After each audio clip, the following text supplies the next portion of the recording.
Welcome to the Retirement Made Easy podcast. I'm your host, Greg Gonzalez. My goal for the podcast is to help you live a better life in retirement by giving you the tools and information you need in a language that you can understand. Every day, as a financial advisor in St. Louis, Missouri, I'm talking with clients about their own journeys towards retirement, and many of them are already retired and enjoying the good life where every day is a Saturday. So this podcast is focused on those same conversations that I'm having with current clients over age 50 that are planning for either making that turn into retirement on the home stretch towards retirement, or maybe they're already retired and they're making sure that they have all the I's dotted and T's crossed so they can have a comfortable, secure retirement. It's all about making the good choices and decisions so you don't run into any pitfalls. Many listeners have found me on my website, which is retirementmadeeasypodcast.com. So many people have submitted their questions at the bottom of the website, and I use those same exact questions for future episode topics for this podcast, as well as conversations that I'm having with current clients about their own retirement and maybe issues they're running into. So for whatever reason, I've been getting a lot of questions and emails, people wanting to know what a fiduciary is, and do I recommend working with a fiduciary advisor and someone who works in that capacity. And someone also wanted to know, can I give some examples of someone who works in a fiduciary capacity other than a financial advisor? So I wanted to talk about that on today's episode. And I think why it's so important is a lot of times we give people the benefit of the doubt, and maybe we even assume that someone has our best interest at heart. But what some people run into is that there's some people that are users out there. And I know it's kind of sad, but there's some people that take advantage of other people. So I think that's why fiduciaries and working with a fiduciary in any capacity is so important. So we're going to talk about fiduciaries and all of that, why it's important to work with a fiduciary. We're also going to talk about another question that I received. How are financial advisors compensated? Give me the black and white, the straight, honest truth. And so we're going to talk about the 3 different ways financial advisors can be compensated. So you know, when you meet with your advisor, you know what to ask them and have them explain to you, how are you paid? I don't mind paying costs or fees as long as I know what they are and that they're disclosed and I know I'm getting a fair deal. For most people, they don't like all the hidden fees. I know I don't, especially like on my cell phone bill and all the surprises. People don't like that. They want straight, honest costs that are transparent, that they can see, that they can understand. And this is just my opinion, but if someone cannot clearly state what the fee or cost for their services, if they're hiding some things like that, you got to think to yourself, what are all the other things that they're hiding if they can't even show you the costs or fee that you're actually paying? So we will talk about that in the second segment of the show, the 3 ways you can compensate a financial advisor. And then the last thing I wanted to touch on this episode is a lesson that I've learned from a lot of people. And if people can just use this concept and something to avoid, they would be a lot more better off. This particular mistake is almost fatal, or can be fatal to somebody's retirement, because there's no way to put it in reverse once you've made this choice. So we're going to talk about that as we wrap up this week's episode. Again, if you have questions, visit my website, retirementmadeeasypodcast.com. While you're there, you can download my 2021 tax planning guide, my couples guide to a dream retirement, as well as my retirement secret sauce. They're all available for free right there on the website. We don't spam you. We don't send you unsolicited emails. You just kind of get whatever you want for free, download it there. So again, won't be put on any lists and bombarded with anything like that. Now let's jump into today's episode. This question was from a listener that visited the website and sent me a really nice message, really good questions. And Jenny is her name. Jenny wanted to know, what is a fiduciary? Can I explain what a fiduciary is? where they would come into play, and do I recommend working with a fiduciary financial advisor, or does it even matter? And then can I give examples of fiduciaries outside of financial advisors? So I'm going to cover all of that. So what is a fiduciary? Well, a fiduciary by definition is someone or organization, something that acts on behalf of another person or multiple people, putting their best interest ahead of their own. Someone that's going to work in based on good faith and trust.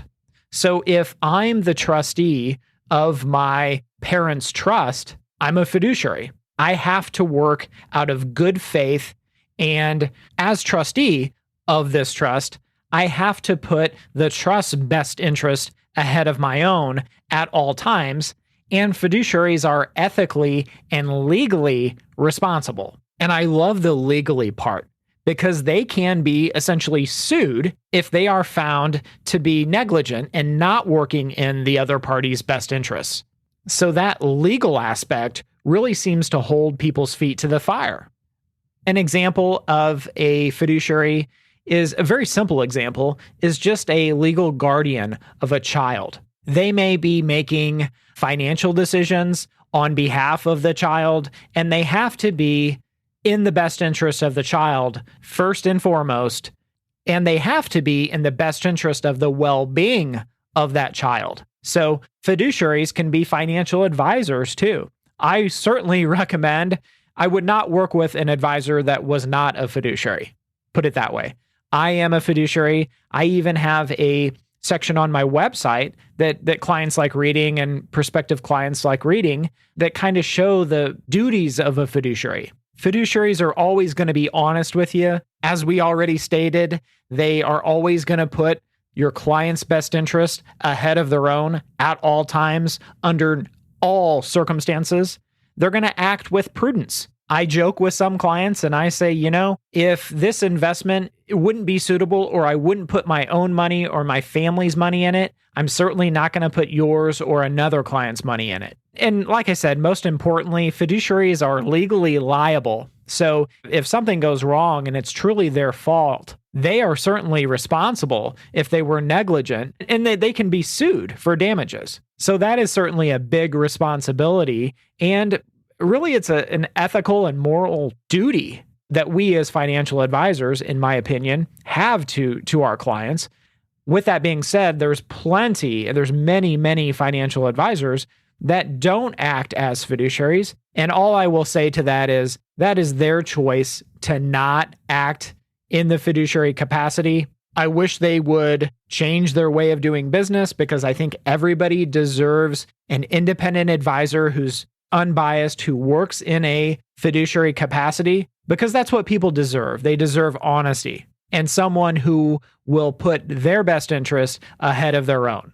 Other examples of fiduciaries are like a real estate attorney, or maybe it's an estate attorney that you're talking to. They are held to that same standard. If you're the executor of mom or dad's estate, guess what? You're a fiduciary. You have to act in the estate's best interest. You are legally, ethically, morally held to that higher duty of care that we call the fiduciary standard. So if you will ever be the executor of someone's estate, some loved one's estate, well, guess what? You will be a fiduciary in that role as the executor of that estate. So I think fiduciaries are a good thing, especially in this day and age. We want someone who's working in our best interest, that's putting our best interest far above and beyond their own.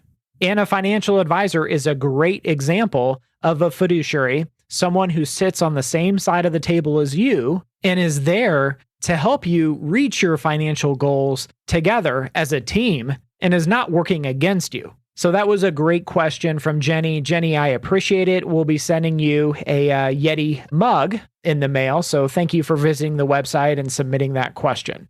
And next, I had another question that someone submitted that was asking for the types of ways that financial advisors are compensated so they have a better understanding of what it's going to cost. So there are 3 possible ways that a financial advisor can charge their fee for their service, whatever it is. There are 3 different ways. You can write these down. Number one is going to be a flat hourly fee. It could be even a flat amount, like $1,000 for planning services. It's very similar to attorneys. Attorneys will typically charge by the hour. It may be $100 an hour or $200 an hour. So some financial advisors can charge by the hour. In some occasions, I will charge $200 an hour for my services. The way we work is you pay at the end. After the service is completed, we've presented all of our research and all of our work. You would just pay the hourly fee at the end. Some advisors may want half up front, half at the end. And that's totally fine as well, as long as it is presented to you and it's agreed upon in the beginning. So that's number one. Now, keep in mind, not all advisors can charge hourly or fixed fees for planning services. Some can, some can't, depending on what certifications that they have and also depending on what licenses they have. So that's the first possibility, is someone is going to charge you an hourly rate. That's pretty straightforward. Number two is commission. It would be commission compensation. So the financial advisor would simply earn a commission based on the sale of some kind of product, whether it's an insurance product, whether it's an investment product, whatever it is. I'm going to keep my example very, very simple. Let's say you purchase a product and there's a 5% commission. So if you purchase an investment product, you put $100,000 in, well, guess what? 5% commission comes right off the top.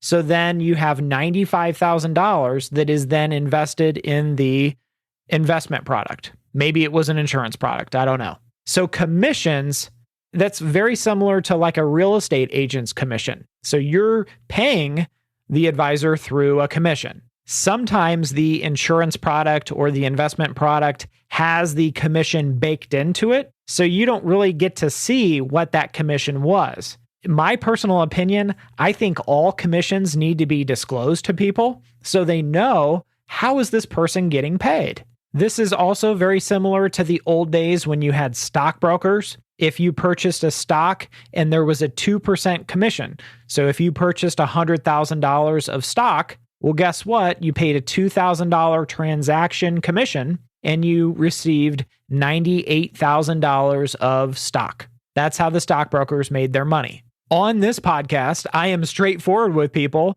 I don't beat around the bushes.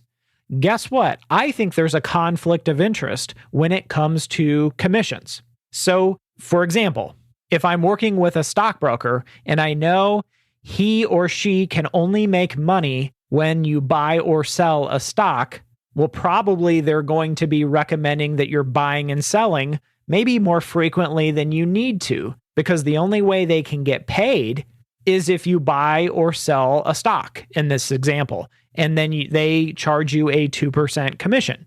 Now, was that stock, that purchase or sale of the stock, paying that commission really in your best interest? Or did that advisor need a new set of tires on his truck? I don't know. You tell me. In my opinion, and this is the opinion of Greg Gonzalez only, I think there's a huge, huge conflict of interest here and a red flag. And if I was the consumer, if I was the client, I would say, that I don't feel too good about that. With that being said, commissions are still a very legal way of doing business. And my only issue is they need to be disclosed. And we really need to address this apparent conflict of interest. So for myself personally, the only commissions that we receive are through term life insurance. Other than that, we are fee-based. So we went over the hourly fee. That's the first way an advisor could be compensated. Maybe it's $100 or $200 an hour. Second way is commission-based. That is kind of the old dinosaur way of doing things, but there are still plenty of advisors who make their living strictly off of commissions. Number three is through an advisory fee.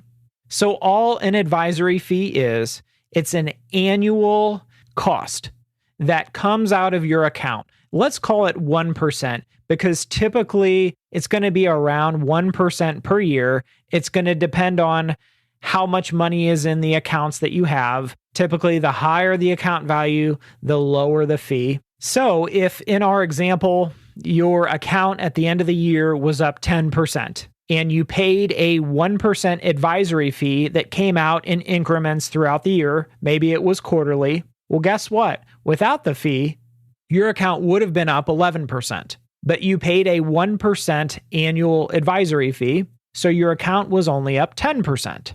The thing most people like about the annual advisory fee is it's disclosed up front. You know what you're going to be paying. And on your statements, on your account statements, you can actually see the advisory fee that's coming out of your account, and that's paying your financial advisor. So me personally, I really like this because it's very transparent and it's straightforward, and you see what you're actually paying. There's no hidden fees, there's no surprises. So this advisory fee or annual management fee is becoming more and more popular because I think people are wising up and they're saying, hey, I'm sick of all the hidden costs and the hidden agendas. We want a straightforward annual fee that we know, that we can see, that we can check. And really the best thing, in my opinion, about this arrangement with an annual advisory fee is it keeps both parties engaged, right?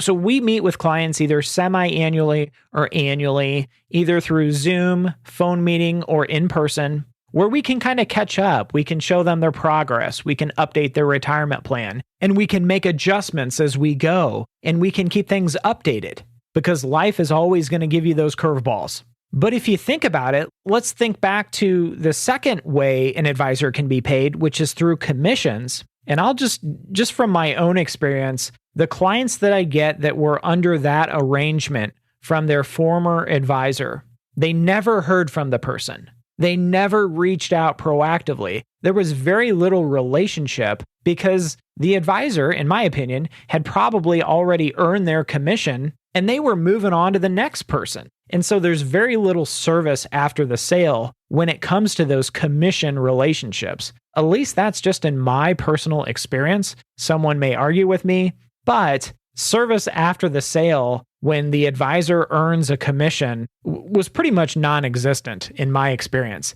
And that's really, really a sad thing because people deserve better. So in my opinion, the advisory fee, advisory management fee or cost seems to work out best for all those reasons that we stated. And anymore, it's becoming more and more popular. Most fiduciaries utilize this way.